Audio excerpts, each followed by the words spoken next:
जगतर कल्याण हो ओडिशावासी मंगल हो तापाई माँ पाखे प्रार्थना कलु। बहुत दिन चलुला पूर्त विभाग मंत्री एवं माननीय मंत्री मानकर गोटे डिमांड थिला कि गोटे शक्ति कॉरिडोर करवा बोली आमे माँ बिरजा पीठरू आरंभ करी माँ बिरजा माँ मंगला माँ भगवती उग्रतार नारायणी माँ तारा तारिणी और कालीजाई और भैरवी की जोड़ी एक शक्ति कॉरिडोर को घोषणा करूँ एवं एथिरे पाखापाखि ये जिला को एथर पर्यटन विभाग जमती तारा तारिणी पीठर विकास पाई 8 कोटी टंका एबे आमे देइछु। तप्त पानी जो अच्छी तप्त पानी तार विकास पाई आमे 11 कोटी टंका देइछु। ये जिले रे थिबा नारायणी भी अर्थर व्यवस्था होइछि। ये सबू को मिसई पर्यटन विभाग 60 कोटी रु ऊर्ध्व टंका ए वर्ष ये जिला को देइछि। आ बाहरे ये शक्ति कॉरिडोर पाई पूर्त विभाग एवं पर्यटन विभाग मिलित भावे ये शक्ति कॉरिडोर रे प्रतिष्ठा करिवे जो थिरे साधारण भक्त बाहर आसिले आमे समस्त मांकर पूजा पूजा करने को पूजा तपस्या एवं वरदान पाइबा पाई जदि ओडिशार को क्षेत्र को लोक आसबे ताहले शक्ति कॉरिडोर को पूजा करने आसबे। तेणु पर्यटक मानकर एवं सनातन धर्मर श्रद्धालु मानकर एठी को गोटे बड़ व्यवस्था करा जिवो। मु भाबुची आम माँ पीठ जो तारा तारिणी पीठ ए गोटे शक्तिपीठ एठी पूजा आराधना माँ आशीर्वाद पाइबा आसंती समस्त को जोड़ी शक्ति कॉरिडोर आमे प्रतिष्ठा करिवो। पवित्र दिन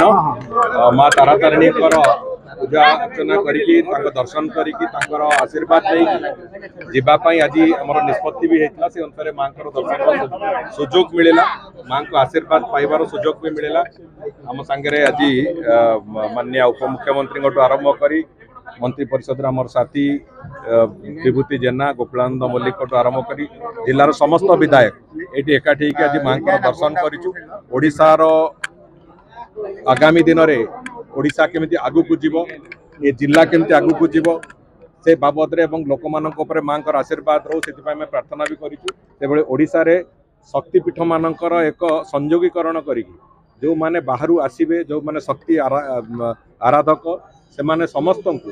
अंततः गोटे सुजोग मिलू ओडिशार समस्त पवित्र आउ प्रसिद्ध शक्तिपीठ गुड़िक दर्शन करने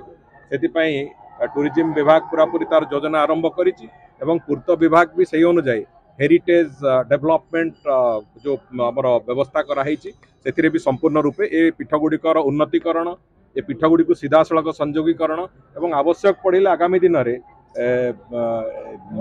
हेलिकॉप्टर जोगे एगुड़िक कनेक्ट करार जो योजना ये सबू कथा को आखि आगे रखिक विस्तृत योजना एक कराऊँच मु भावुची आसंता 2 वर्ष भितर शक्तिपीठ कॉरिडोर को एक संपूर्ण रूप दवा को आमर समस्त विभाग गुड़िक ए जो गोटे संपृक्त विभाग अच्छी से समस्ते तार गोटे रूपरेख पूरा तैयारी करी तार इम्प्लीमेंटेशन भी सारे। आज वास्तव में जो माने माँ को दर्शन करती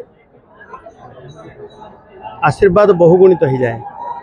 अन्य दिन दर्शन करवा और चैत्र मास मंगलवार दर्शन करवा माँ पर्व रे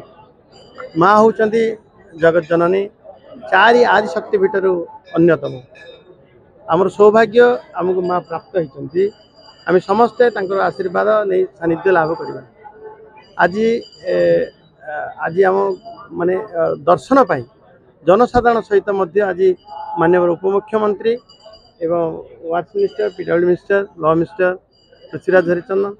एवं गोपालानंद मल्लिक अन्यतम मंत्री जिलार मुझे थी एवं अन्य विधायक माने समस्त वरिष्ठ नागरिक आज समस्ते भक्त मान गहन आज आम दर्शन कलु।